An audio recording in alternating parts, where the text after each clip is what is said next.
This is a tomato variety John Bauer. It was in this module pot, and I want to do an experiment.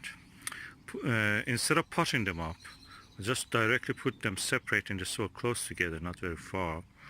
Then when they have grown up to the good size, I can plant them in permanent position. Let me do this. Dug a tiny trench.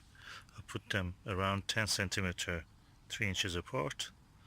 And now I will water them and cover them with soil. The weight and the pressure of the water has actually planted them, so I don't need to do anything. And now I'm going to cover them with soil. Now I've covered them with soil, as you see. And if it be successful and they grow to a good size, then I will do the same for other pots of tomato, like these ones. We will see how it will do.